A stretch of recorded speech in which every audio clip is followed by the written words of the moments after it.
Hola, queridos alumnos. Vamos a empezar nuestra asignatura Macroeconomía 1 viendo el tema 1, que es la macroeconomía. Antes de ello veremos los objetivos del tema, que son los siguientes. Primero, entender el objeto de estudio de la macroeconomía. Segundo, conocer las herramientas que usan los macroeconomistas. Y tercero, comprender el concepto de modelo macroeconómico. ¿Qué es la macroeconomía? La macroeconomía es una disciplina económica que estudia la economía a nivel agregado. La macroeconomía se ocupa de cuestiones tales como el crecimiento del PIB, la inflación, la tasa de paro o el desempleo. Se ocupa de muchas otras cosas más, pero fundamentalmente de estas tres. Ejemplos: el crecimiento de España en el año 2013 es menos 1,2%, la tasa de inflación es 1,5% y la tasa de paro a junio del año 2014 es 24,5%. ¿Les suenan estos datos, verdad? La macroeconomía también se ocupa de otras cuestiones, como el déficit público, la balanza comercial, el PIB per cápita, la balanza de pagos, el tipo de cambio, de muchas otras cuestiones que iremos viendo a lo largo de la asignatura. Fíjense en este gráfico, que me encanta. Aquí vemos el crecimiento del PIB anual y que está medido en porcentajes. Como ustedes pueden observar, en la línea azul se mide el crecimiento del PIB de la zona euro y en la línea roja se mide el crecimiento del PIB de los Estados Unidos. Pueden ver en el año 2009 que hay un descenso del PIB en casi menos 4% en ambas áreas. Eso por efectos de la crisis económica que aún seguimos viviendo. El crecimiento del PIB per cápita también es otra de las variables que la macroeconomía tiene en cuenta y la estudia.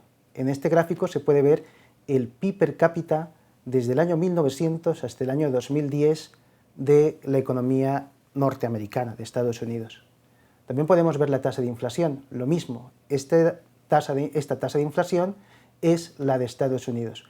Pueden ver cómo la tasa de inflación en el año 1920, o antes de 1920, quiero decir, en la Primera Guerra Mundial, en la economía de Estados Unidos superaba el 20%, superaba los 2 dígitos. Eso es mucho para aquella economía, ¿no? Luego también vemos aquí un gráfico de la tasa de desempleo. Vemos que el desempleo suele crecer y, de hecho, crece muchísimo en los momentos de depresión, en los momentos económicos donde hay una depresión. Por ejemplo, en la depresión de los años 30, donde el desempleo en Estados Unidos superaba el 20%, llegando casi al 25%. Y en la última crisis vemos que en el año 2010 el desempleo en Estados Unidos supera el 10%. Vimos en las primeras diapositivas que en España nuestra tasa de desempleo supera también el 20%, llegando casi al 25%. Todas esas variables que acabamos de ver en esos gráficos las analizaremos convenientemente a lo largo de la asignatura. Pero para analizar todas esas variables y para relacionar las variables entre sí, necesitamos de un método. Y ese método es el que utilizan los macroeconomistas y se refiere a la construcción de modelos macroeconómicos.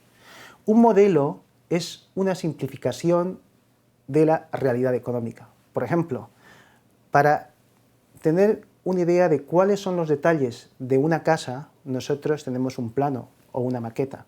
Para tener la idea de cómo está estructurada la economía y cómo funciona la economía, tenemos un modelo económico.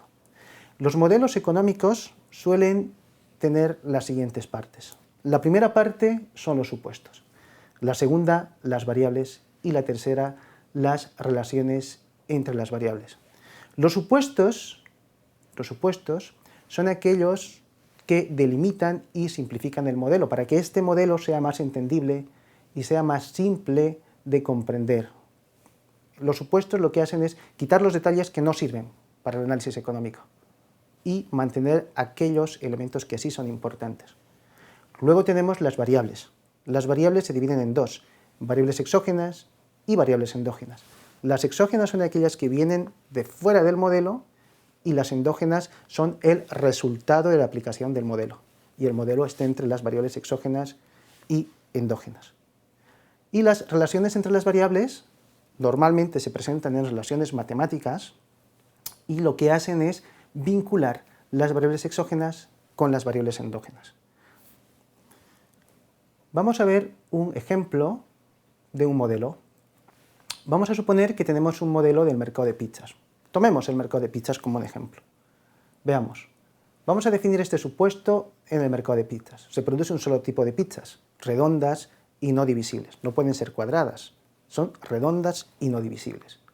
Las variables de nuestro mercado son las siguientes, y de nuestro modelo son, primero, tenemos por un lado las variables endógenas, la cantidad demandada de pizzas, que está definida, representada con esa Q, con un superíndice D, la cantidad ofrecida de pizzas, Q, superíndice S, y el precio de una unidad de pizza, P. Pero también tenemos las variables exógenas, que son la renta del comprador y el precio del coste, es decir, el coste de producción para realizar la pizza.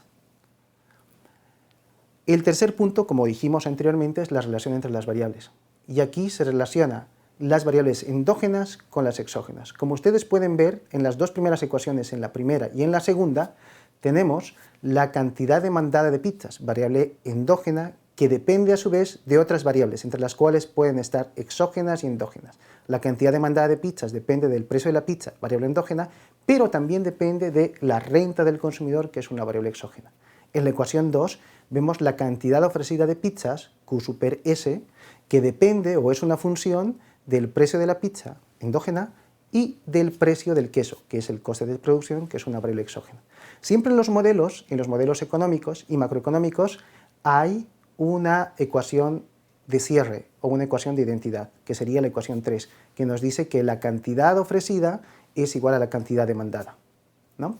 Y esta relación entre variables también puede verse mejor cuando se realizan gráficos. Ustedes pueden ver ahí el gráfico de la oferta y el gráfico de la demanda, y el punto de intersección entre esas dos curvas determina el equilibrio del mercado, determinando a su vez los valores de las variables endógenas, precio de equilibrio y cantidad de equilibrio.